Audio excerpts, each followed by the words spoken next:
नमस्कार दोस्तों, मैं आनंद साणाथरा भक्ति नारी एस्ट्रोलॉजी में आपका हार्दिक स्वागत करता हूं।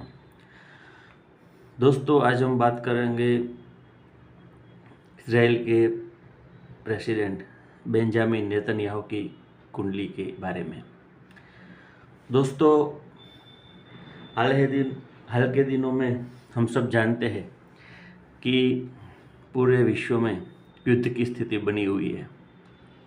एक और अफ्रीका में युद्ध चल रहा है, दूसरी ओर रसिया और यूक्रेन में युद्ध चल रहा है, और तीसरी ओर देखें तो इजराइल का ईरान के साथ और हमास के साथ, या बोले तो आतंकवादी संगठनों के साथ इजराइल का युद्ध चल रहा है।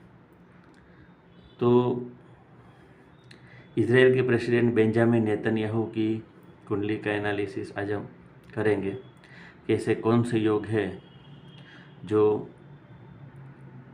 जब भी वो सत्ता में आए तब से वो युद्ध ही करते आ रहे हैं। दोस्तों, बेंजामिन नेतन्याहू का परिचय हम देखें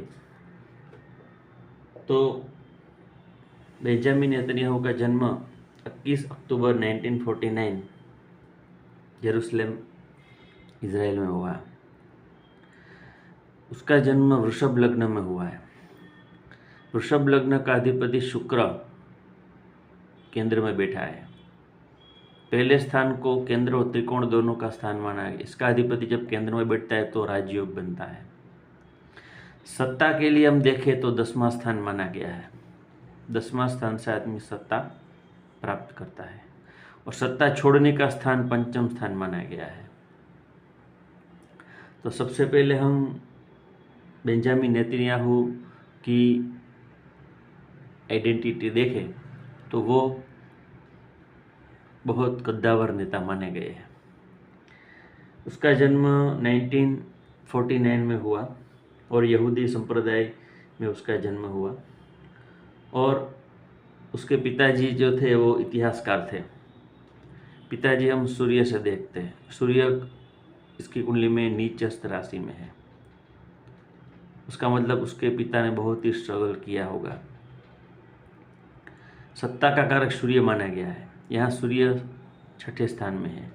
नीच का सूर्य उसको बहुत प्रसिद्धि देता है। दूसरा हम आगे देखें तो उसके जन्म के बाद उसने MIT यानी आर्किटेक्चर का डिग्री उसने हासिल की। हार्वर्ड यूनिवर्सिटी में उसने अभ्यास किया। एजुकेशन का कारक बुध देखे तो बुध इधर उच्च का होकर स्वग्रही बनता है। जब भी कोई ग्रह उच्च का होकर स्वग्रही बनता है, उसके साथ केतु बैठता है तो केतु यह ग्रह के पावर को 3 गुना बढ़ा देता है। इसके हिसाब से हम देखें तो इजराइल में ये जो बेंजामिन नेतन्याहू है उसने अपनी बुद्धिमत्ता से इजराइल को बहुत ही आगे बढ़ा दिया। टेक्नोलॉजी, कम्युनिकेशन, मीडिया, इसका साइबर, इसका बहुत ही ये देश इस्तेमाल करता है। छोटा सा देश है लेकिन वो आसपास में जुड़े हुए कई मुस्लिम राष्ट्र इस देश से डरते हैं। तो इजराइल की धरती पर बेंजामिन नेतन्याहू ने अपने बुद्धिमत्ता से, अपने बुद्ध के ज्ञान के हिसाब से, टेक्नोलॉजी के हिसाब से इजराइल को बहुत ही आगे बढ़ाया। हार्वर्ड में अभ्यास करके एजुकेशन का कारक बुध है। बुध का संबंध केतु से हुआ है, तो ऐसा आदमी एजुकेशन में भी बहुत बढ़िया उसने काम किया। हार्वर्ड यूनिवर्सिटी से उसने अभ्यास किया। बाद में उसने IDF यानी इजराइल डिफेंस फोर्स में भी उसने काम किया। 1960 वो खुद ही इजराइल फोर्स में काम कर चुके हैं। 1967 में उसने महत्वपूर्ण ऑपरेशन यानी आतंकवादियों से भिड़ने का काम भी खुद बेंजामिन नेतन्याहू ने किया। फिर 1972 में उसके ब्रदर यानी योनी नेतन्याहू की एक मिशन के दौरान मृत्यु हुई। भाई की मृत्यु का असर इसके जीवन में बहुत ही पड़ा। देखिए, कुंडली के हिसाब से हम देखते हैं तो भाई का स्थान तीसरा माना गया। इसका अधिपति चंद्र छठे स्थान में गया है, ये कमज़ोर स्थान है। और मंगल देखे, भाई का कारक मंगल भी शनि के साथ है, ये भी एक अच्छी युति नहीं मानी गई है। लेकिन लाल किताब के हिसाब से अगर दो ग्रह युति बनाते हैं मंगल और शनि, तो तीसरा ग्रह मसनवी ग्रह जन्म होता है, वह होता है उच्च का राहु। तो ये मंगल शनि ने उसके भाई का मृत्यु दी, लेकिन यही मंगल शनि ने इसको बहुत ही लड़ायक मिजाज दिया। और ये मंगल शनि जब कर्म स्थान में दृष्टि करते हैं तो शनि की दृष्टि इधर आ गई, मंगल की दृष्टि भी आ गई, सत्ता इसने, ये मंगल शनि ने उसको सत्ता दिला। हालांकि सूर्य नीचस्थ राशि में है, आप देख सकते हैं सूर्य जब नीच राशि में होता है तब वो सत्ता के लिए अच्छा नहीं माना गया।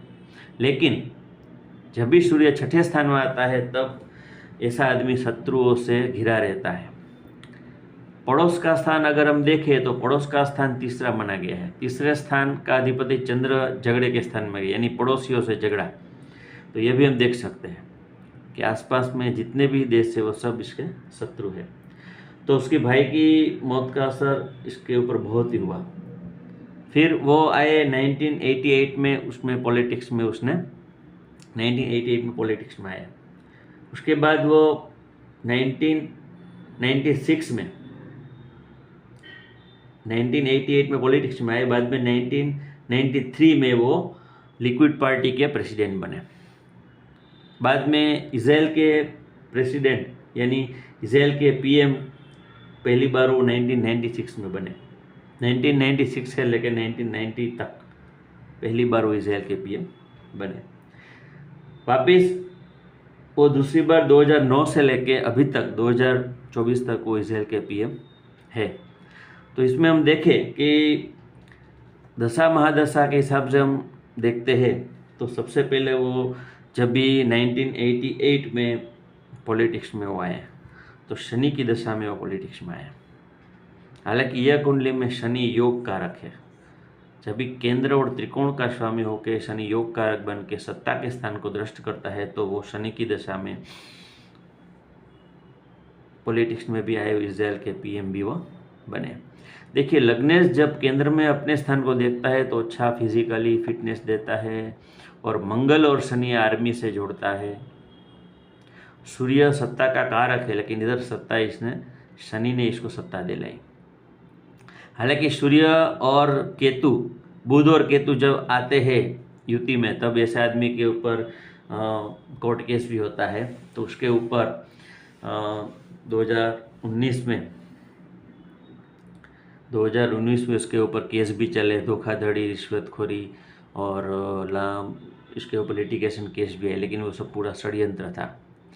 गुरु इसका नीचस्थ राशि में बैठा है लेकिन वो गुरु 0 डिग्री का है। वो 0 डिग्री का ग्रह जब अपने से अगले भाव पिछले भाव में रिजल्ट देता है तो यहाँ गुरु स्वग्रही हो जाता है। स्वग्रही गुरु होके वो मंगल के साथ और शनि के साथ युति करता है। तो गुरु शनि की युति इधर हो गई और मंगल गुरु की भी युति हो गई। तो जब जब ये प्रधानमंत्री बने, जब जब इसने युद्ध किया तब इजराइल का जो कद था वो बढ़ता गया। तो हम देखें कि लाभ स्थान में बैठा हुआ राहु टेक्नोलॉजी से लाभ दिलाता है। तो हम जानते हैं कि इजराइल टेक्नोलॉजी में बहुत ही बढ़िया है। आर्मी की बात देखें तो मंगल से आर्मी देखते हैं। तो मंगल उसका सिंह राशि में बैठा है और सिंह राशि का मंगल और शनि मैंने आपको बताया उच्च का राहु हो जाता है। तो यहाँ कुंडली में एक राहु लाभ स्थान में, दूसरा राहु चतुर्थ भाव में है। अच्छे योग भी देखे तो ऐसे कुंडली में लग्नेश लग्न को देखता है यानी दीर्घायुष योग बन गया है।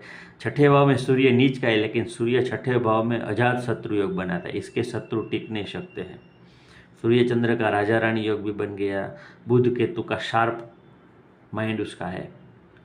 तो ये बुध केतु का भी वो जो भी काम करते हैं वो उसके तह तक पहुंचते हैं और वो जैसे बोलते हैं कि पूरा काम पूरी होशो हवस में और पूरी सबको साथ लेके वो चलते हैं। और शनि यहाँ योग कारक होकर केंद्र में बैठा है तो यह त्रिकोण का अधिपति जब केंद्र में बैठता है तो बहुत ही बड़ा राजयोग बनाता है। तो यहाँ शनि सिंहस्थ राशि में है। सिंह का शनि सरकार या राजा बनाता है। मोदी जी की कुंडली में भी सिंह का शनि है। अगर आप मोदी जी की कुंडली ध्यान से देखें तो वो भी सिंह का शनि इधर बैठा है। बार बार उसको युद्ध क्यों करना पड़ता है? मंगल की दृष्टि राहु पे है अगर आप देखें तो मंगल की दृष्टि चौथी, सातवीं और आठवीं दृष्टि मानी गई है दोस्तों। तो चौथी दृष्टि देखें तो 1, 2, 3, 4 ये मंगल की दृष्टि शुक्र के ऊपर, एक दृष्टि ये हुई, दूसरी दृष्टि सप्तम भाव में हो गई और अष्टम दृष्टि राहु के ऊपर हो। मंगल राहु की दृष्टि और यहाँ शनि की दृष्टि जा रही है, तो बार बार उसको युद्ध में करना पड़ता है। हालांकि वो युद्ध नहीं करते, आतंकवादी लोग इज़राइल के लोगों को परेशान करते हैं। और पिछले साल 7 अक्टूबर को जब इज़राइल का बहुत बड़ा जश्न चल रहा था, तब आतंकवादी लोग आए और इज़राइल के कई लोगों को उठा के चले गए, बंधक बना के चले गए। तब से युद्ध इज़राइल ने शुरू किया है और उसने इस बार ऐसा बोला है कि वो आतंकवाद का खात्मा कर देंगे।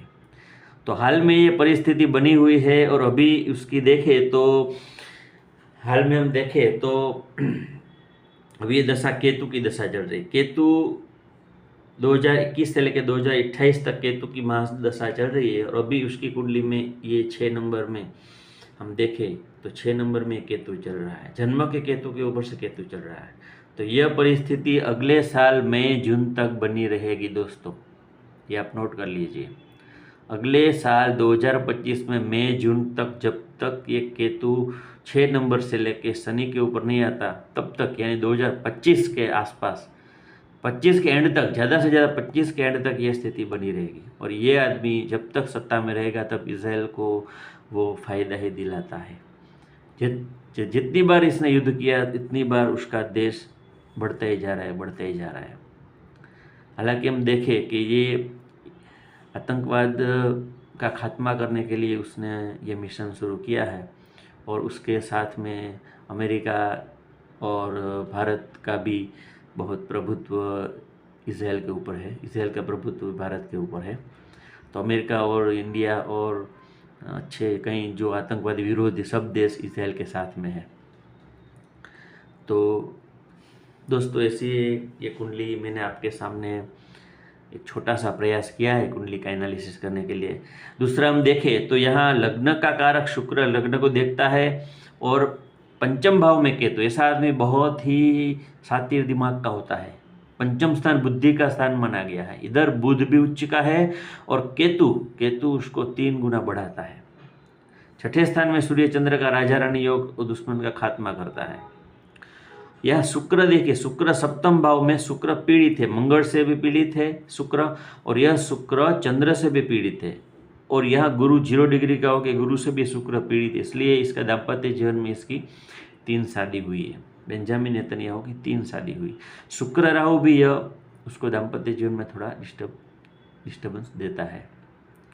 लेकिन ऐसे वृषभ लग्न वालों को जब शनि केंद्र और त्रिकोण का स्वामी होकर अपने भाव को देखता है तो ऐसे व्यक्ति के अंदर देशभक्ति कूट कूट के भरी हुई होती है। तो ऐसा आदमी देश के लिए जीता है, देश के लिए मरता है। तो हम जानते हैं कि हमारे जो पीएम है नरेंद्र मोदी जी, उसके ये बहुत ही खास मित्र है, क्योंकि दोनों की कुंडली में सेम ग्रह होने के कारण भी दोनों की दोस्ती अच्छी जमती है और दोनों देश के लिए जीते हैं, देश के लिए मरते हैं। तो ऐसे पीएम बहुत ही पूरे विश्व में 200 के आसपास देश है, लेकिन ऐसे प्रभावशाली पीएम और ज़्यादा पूरे देश के ऊपर एक ही आदमी का दबदबा बहुत ही कम देखने को मिलता है। तो ऐसे गिने चुने देश ही होते हैं कि उस देश को ऐसा महान प्राइम मिनिस्टर यानी प्रधानमंत्री मिलता है। तो दोस्तों आज मैंने अपने ज्ञान के हिसाब से, अल्प ज्ञान के हिसाब से आपके सामने कुंडली एनालिसिस करने का प्रयास किया है। तो आशा करता हूँ कि ये कुंडली विश्लेषण का वीडियो आप सब लोग को अच्छा लगता होगा। तो आप जो ज्योतिष के रसिक है वो भी ये कुंडली विश्लेषण देख के कुंडली एनालिसिस कैसे करते हैं, कैसे दशा महादशा गोचर का नियम अप्लाई करते हैं, वो सब भी आप देख सकते हैं, जान सकते हैं। तो दोस्तों अगर आपको ये प्रयास अच्छा लगता है तो आप अपना कीमती समय मेरे वीडियो को देखने के लिए निकालते हैं, तो मैं आप सबका दिल से आभार व्यक्त करता हूँ। वीडियो अगर अच्छा लगता है तो लाइक शेयर सब्सक्राइब तो बिल्कुल बनता ही है, तो ज़रूर करें। ठीक है, फिर मिलेंगे किसी नए विषय के साथ, नई शख्सियत के साथ। तब तक मैं आनंद साणथरा आपसे विदा लेता हूँ। नमस्कार, जय श्री कृष्ण, धन्यवाद।